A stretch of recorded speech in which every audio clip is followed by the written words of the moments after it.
In the headlines, a veteran U.S. marine scientist helps Dominica prepare an oil spill contingency plan. The Dominica Association of Teachers could have a new executive when its biennial conference takes place on Wednesday, and plans to reorganize the operations of the Fire and Ambulance Service. I'm Andrea Lee with the Channel 5 News. Details after this.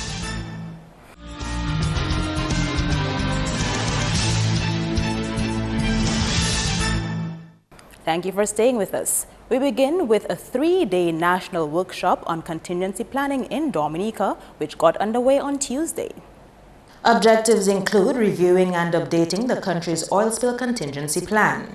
The quest for safer ships and cleaner seas should be the ultimate goal of the international maritime community, according to the IMO's former Secretary General, Mr. William O'Neill. The achievement of this goal and the enforcement of these applicable rules and standards should be a top priority for Caribbean governments. This seems reasonable when considering that the economies of a large proportion of the islands are based on tourism and, to a lesser extent, subsistence fishing. The workshop is intended for senior government officials with responsibility for implementing and enforcing the International Convention for the Prevention of Pollution from Ships. A systematic approach is required which incorporates prevention and preparedness activities as part of the risk reduction process. A plan shall focus on preparedness, which ensures that in the event of an oil spill, there is a managed and controlled response, thereby reducing the consequences to the environment. The key element in the ability to respond to a marine oil spill is the existence to an exercised and tested national response contingency plan. Johnson says the necessary structures must be put in place to support the efforts at developing Dominica's oil spill contingency plan. The maritime sector makes a very significant contribution to the national economy and, by extension, the world. But if we have to continue to do business in that sector, we are obliged to adhere to international best practices. That is why the government of Dominica is mandated, therefore, in ensuring that all the players who are involved in such an important sector comply with the measures as contained in the convention. The International Maritime Organization and the Regional Marine Pollution Emergency Information and Training Center for the wider Caribbean came on board with the Ministry of Public Works Maritime Administration Unit to make this workshop possible. In related news, Dominica is being warned of the adverse effects oil spills can have on the country. Julian Morris has more. Dr. Elliott, who has been a marine scientist for 35 years, says large oil spills can affect a country's tourism sector, fishing industry and marine life. Tiller is on island facilitating a 3-day workshop on Dominica's oil spill contingency plan. The most recent large spill, of course, was the Deepwater Horizon spill in the Gulf of Mexico. I spent 3 years working on the response to that spill. It was a major, major incident. And of course, we would never see something like that here. You don't have oil exploration production here. But you do have other risks. Most of them not too challenging because they're mostly going to be light oils. But you do have a lot of vessel traffic in the region. And sometimes spills happen from other sources outside of what you might be thinking. And that's what we really want to be aware of and be prepared to deal with. He says islands in the Caribbean must develop a regional response to the event of an oil spill. He has also worked with the international community in developing a tool to mark a country's preparedness for oil spill response. It is a tool that allows you to measure your progress in benchmarking. So at some point, you will be able to come back and reevaluate where you stand, and you would like to see constant improvement. And a spill that happens somewhere in the region could not just affect Dominica, it may affect other neighboring islands. And so another challenge for the islands in general is to understand their regional preparedness and how they can work together and support each other. A senior officer with the United States Coast Guard with 24 years experience is also on island for the workshop. So the first goal is to raise awareness, and you communicate now before you actually have a major incident. What you want to do is remove confusion in the wake of an incident, and it's always good to know what each other's plans are, what their responsibilities are in the case of a major incident. The second goal, and what we're going to do the rest of the week, is to develop the contingency plan for Dominica for a major environmental mostly as it regards to oil. And in fact, a lot of the work that we're going to do today and in the next couple of days applies across all different kinds of incidents, not just oil spills, but it can help prepare for things like hurricanes. Let's move on now to the emergency services, where the upcoming appointments of new fire officers is expected to facilitate a plan to reorganize the service. Chief of the Fire Service Josiah Dupy says several vacancies within his department will be addressed as training of recruits gets into its fourth week at their base in Melville Hall. 27 recruits are being trained to become fire officers, an activity that has not taken place in 5 years. Recruit training is not something that happens very frequently in the fire service. Probably it has to do with our actual numbers, because it is an expensive venture to do recruit training. Well, first, we don't have that rate of attrition in the fire service. It's not very high at all. And as a matter of fact, the last time we might have done training was probably 4 to 5 years ago. This training will take place over a 16-week period. So we anticipate that by the end of June, the training will be complete. A little over 100 officers are enlisted in the fire and ambulance service. Personnel deficiencies has always been one of the features of the fire service. Of course, there are other deficiencies too. So this training is meant to address some of those deficiencies. It is meant to allow us to actually more seriously address the issue of expansion of certain units within the organization.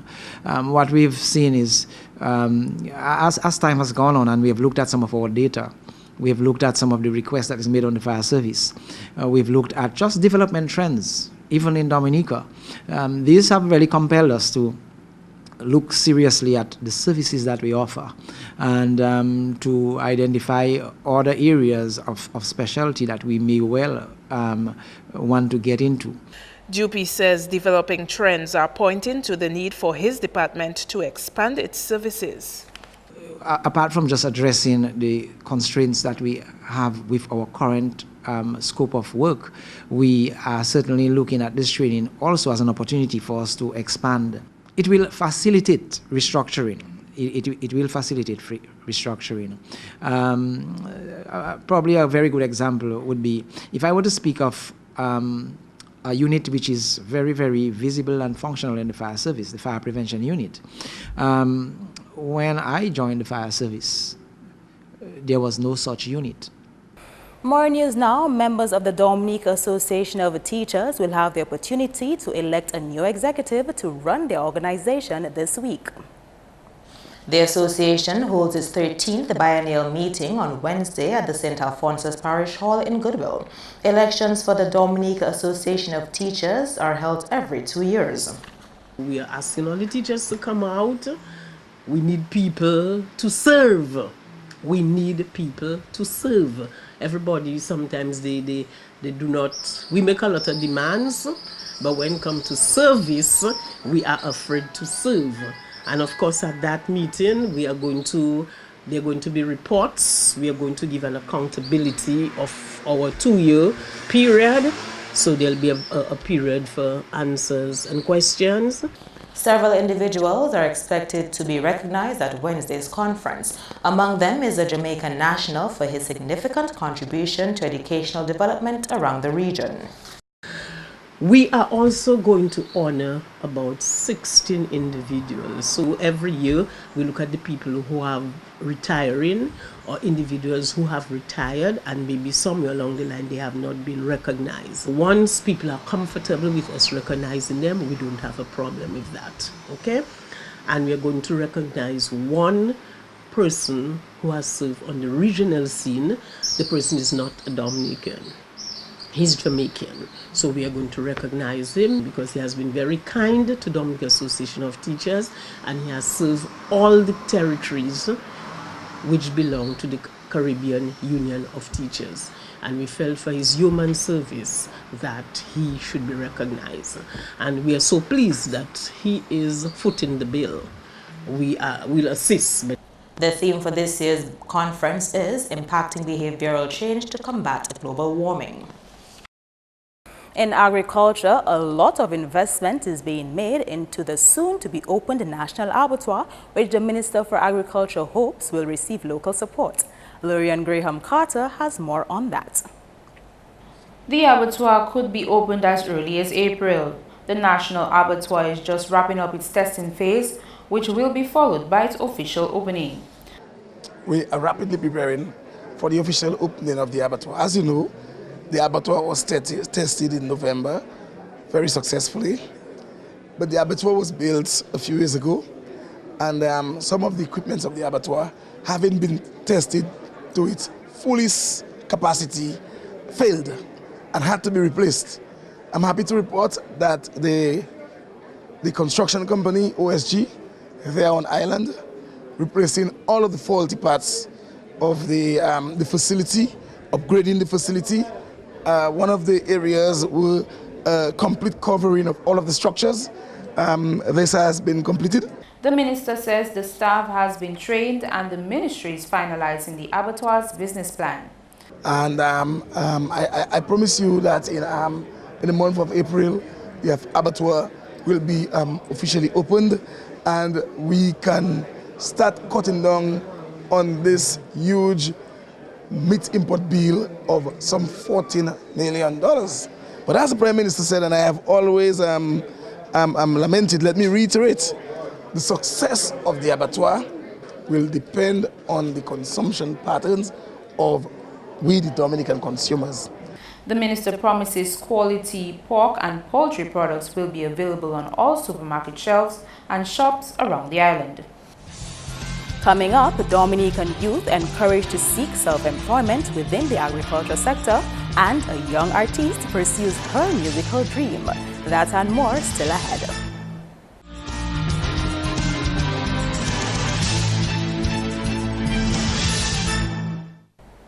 Welcome back.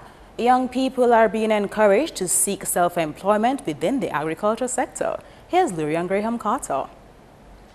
The Minister for Agriculture has emphasized that young people are in fact interested in agriculture. Mr. Drago is promoting interest in farming since alternative employment options are needed on island. But we want an increasing number of young people to go into agriculture because government and the private sector will not be able to provide all the jobs we need for our young people. And one of the areas where young people can create employment for themselves is to go back to the land owned by their parents, their grandparents, their relatives, or to even get some land of their own, and the ministry will continue to support them. Drago says he's proud of farmers who were able to recover from the effects of Storm Erica. The minister has restated that investments that will be made to restore aspects of that sector. We are now moving to the next phase, which is the actual reconstruction of these feeder roads. As you know, for the BAM, 10 feeder roads will be done to the tune of some $23 million. Government has identified an additional $8 million from the European Union for, so we're talking about 23 and $41 million just to go into feeder roads. Drago says all of these efforts are being made to encourage farmers to persevere in the industry. Police in St. Thomas are searching for a suspect as they are investigating the killing of a Dominican over the holidays. 38-year-old Hans Oliver died in hospital after he was shot multiple times on Sunday morning after 1 a.m. The VI Consortium is reporting that the suspect is believed to be Guadeloupean O'Marley Charles. Police say Charles is in his late 20s, has a brown complexion, black hair, dark brown eyes, and is from Guadeloupe. Stock farm bus drivers will soon find out the status of a request they made to have their bus stop extended to accommodate close to 40 buses. Here again is Lurian Graham Carter. Channel 5 News spoke with stock farm bus drivers who expressed distress at the limited space they occupy in Portersville. An interview with the head of the traffic department revealed that the police have met with the bus drivers to hear their concerns since they were informed that the lot outside Cashways was not their exclusive parking spot. Assistant Superintendent Matthew Coffey said the bus stop was limited to the pole next to Malcolm Stevens to Pictou Street before the intersection. We have already erected poles in that area, but the signs are pending. So as soon as the signs are available, we'll be putting up the signs. And we have actually extended the bus stop a little bit. Now we are in discussion with the bus drivers.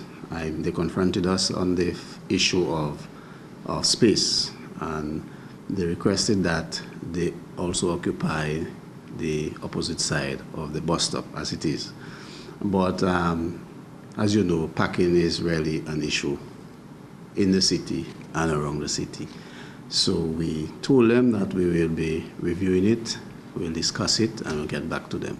Coffey says allowances can be made for bus drivers to use the parking lot opposite the bus stop if their area is occupied. And we can well understand that we may have to tolerate it because we are aware of the fact that the bus stop is not sufficient to accommodate the buses they have in that area. If they say they have 30 plus buses, we're not going to be able to accommodate 30 plus buses at any one time in that area. So as I said before, we are in discussion as to whether we should allow them to occupy the opposite side of the bus stop. And once that is clarified and approved, if approved at all, we will get back to the bus drivers. The bus drivers also raised another issue with the new route they must now take to get to their bus stop. We have the college to take care of. Going to that Maho bus stop there, the college student, is a problem. It's a problem too for the stock farm bus drivers. So we have to come now and make all the wrong and come here to Budong the college students. I don't know what we're going to do after. I don't know what we're going to look today. What I realize they're doing today, they put in some keep clear all along the road there. So I don't know what we're going to do. I really don't know what stock farm. So maybe we'll have to try to use by Goodwood School or something and make the people walk from Goodwood School to town because as far as I'm concerned, we do have a bus stop. Coffey informed that there is a route from ACS 711 in Portersville to Menial 711 that should be easier for the bus drivers. Lurian Graham Carter, Channel 5 News. And Lyrique, a local musician, may have well made history for Dominica as she recently debuted on the U.S. Billboard. Idona John Baptist has more on this. Elena Joseph, whose stage name is Lyrique, features on the Billboard with a single titled Show Me, produced by US-based producer Dave Marquez, known as Bedrock. Lyrique is the lead singer on the track, which she co-wrote along with Bedrock. He is the CEO of the San Francisco-Denver-based record label Dirty Clean that specializes in soulful electronic music. This collaboration is a rework of Robin S.'s 1993 Show Me Love. Lyrique told Channel 5 News this is a stepping stone to her music career. That came about through Icelanders, huge production company in America. With producers, I think, from all over the world, not just America. And what happened is when I am an assignment or a project, I'm paired with one or two producers that will be working with me. So they usually send me the music via email, and then I write on the song. And if the song is chosen, then it's pitched to a record label, an A&R, or to the artists themselves. So I had written a song last year and sent it to them with the intention of it being an original song for myself, but I sent it to them and they were in love with it. So what they did is they paired me with Bedrock to work on that project, and we ended up singing the song to two major artists in the US, that's Tia Mia and Becky G.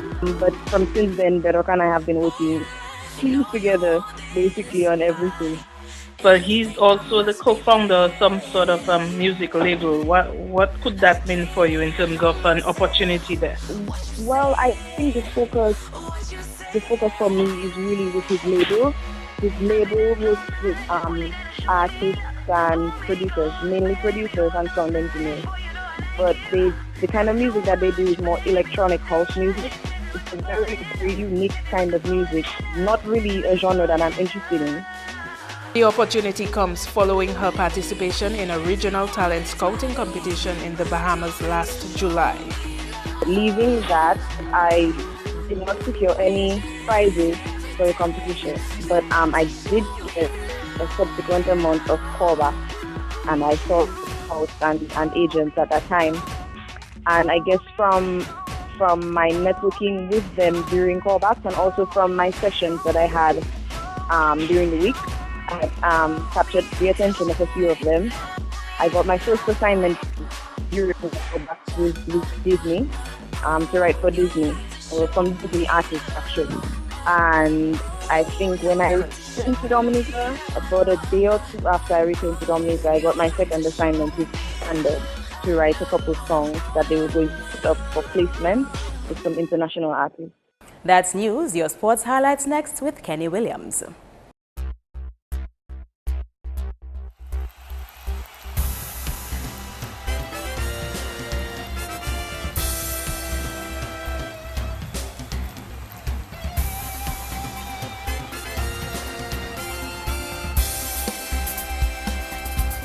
Hello everyone, and here are your sports highlights. First up in sports, 9 matches are scheduled for play in the Dominica Football Association's All-Island League this week. On Wednesday, Lubia will take on Dr. Daru Petit Savannah at the Port Playing Field at 5 p.m., while at the Benjamin's Park it will be Dillis and Nemesis United at 6 p.m. Thursday's games will feature Wayne George Academy and Digital Newtown Juvenile Academy Harlem United at Newtown at 5 p.m., while at 7, Bathurst State FC will go head-to-head with ACS Tarish United. Wood City Strikers and Busher Warner will do battle at Benjamin's Park from 6 p.m. On Friday, South City Stars will take on Andy Williams Spartans at the Port Playing Field at 5 p.m. Newtown Haitian Angels will play Delton United at 5 p.m. in a doubleheader at Newtown, while at 7 p.m. Goodwill All-Stars will take on rivals Fonkole Classics. Finally, for the weekend, East Central Young Boys and Dublin FC will create some action on Saturday at Benjamin's Park at 4 p.m. Moving on to track and field, 1 national record and 2 silver medals are results produced by the Dominican team participating in the 2016 Carifta Games on the weekend. Keon Burton reset the under-18 boys javelin national record to a distance of 64.47 meters in Grenada, securing 2nd position at the Games. Also medaling for Dominica was Shanae Angol in the under-20 girls category, who won a silver medal with a throw of 42.41 meters. The team is expected back on island Thursday. On the cricket scene, West Indies T20 captain Darren Sammy says although his team lost to Afghanistan on Sunday, they are not out of the woods as yet. Sammy says the most important thing is qualifying for the next round of play. The main objective in coming out of the Super 10 was to qualify for the semis, and that we did. We bowled first, restricted them to 124. It's a total we should have got. I think we just kept losing wickets. All throughout the inning, we didn't really have one partnership. One partnership of 50 plus would have won us the game. We just didn't bat well throughout the inning. West Indies lost to Afghanistan on Sunday by 6 runs. The final scores: Afghanistan 123 for 7, West Indies 117 for 8. However, in their match against South Africa on Friday, West Indies won by 3 wickets. Final scores: West Indies 123 for 7, South Africa 122 for 8. The Windies will take on India on Thursday in a night match in Mumbai. We go now to basketball, where inclement weather forced the abandonment of Saturday's games. However, the action continues Wednesday should the weather hold up. At 7 p.m., Inter-School will go head-to-head with Fashion Line Falcons Division 1, while at 9 p.m., Police Sports Club will go head-to-head with Blazers Division 1. Wednesday's action will convene at the Massac Hard Court. Still in sports, 14 football coaches are now better equipped to train children in the wake of a diploma course for academy coaches. The 1, 2, and 3 level courses were administered by the National Soccer Coaches Association of America and facilitated by Mars Sports Academy. Sports coordinator Trevor Shillingford says the certification program is timely as athletes need to be molded from an early age. For us, it is one that we welcome, since over the last few years we have realized an increase in participation in football among the youth of Dominica. And we can see this manifesting itself at our various primary schools. Shillingford says football coaching from the primary school level should be improved. This for us is a very important component of our whole football development program. And a lot of it is being administered by coaches who are not trained at the certificate level. And we welcome this coaching course. It enabled us to continue with our coaching program, since our coaches are now going out there will be going out there to interact with the boys from a much more informed position. Meantime, Sheldon Kazimi says his experience during the program brought fresh perspective re-coaching football. It was very good to interact with other coaches and also to actually come up with different drills and see how best you could not only implement those drills, but how developmentally appropriate you could make it for the children that you are going to actually coach. So yeah, it was all in all a very good experience, and I hope to take what if little knowledge that I've gained and try and impart it on the young kids of today. Finally, in sports, action in the 2016 Big Edge Financial Express Netball League continues Wednesday at the Dominica Grammar School Hard Court. The young under-23 team will come up against the experienced New India Assurance Celtics to determine who is the better team. Starting time is 4:30 p.m. That's all the sports for now. I am Kenny Williams. Join us again next time.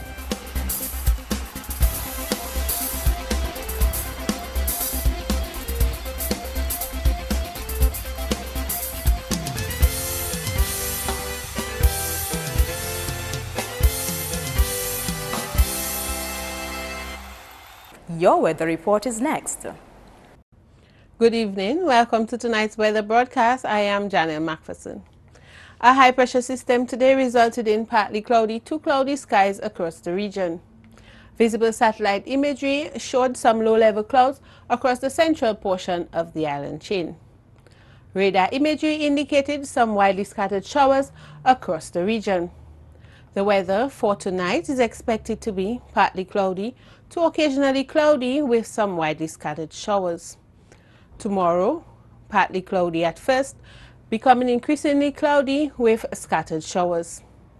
Sea conditions tomorrow are expected to be moderate with waves peaking near 8 feet. Small craft operators and sea bathers are advised to exercise caution. For the next 3 days, unstable conditions will result in increasingly cloudy skies and scattered showers. Possible thunderstorm activity is expected by Friday. Throughout the Caribbean tomorrow, partly cloudy to cloudy skies with widely scattered showers can be expected. On the international cities forecast, clear skies expected in New York, Caracas, and Beijing. Cloudy skies expected in London. Thunderstorm activity expected in Miami. The sun will rise tomorrow at 6:02 a.m. and set at 6:18 p.m. For up-to-date weather information, please visit our website at weather.gov.dm or call the weather hotline at 447-5555. Thank you for viewing and have a good night.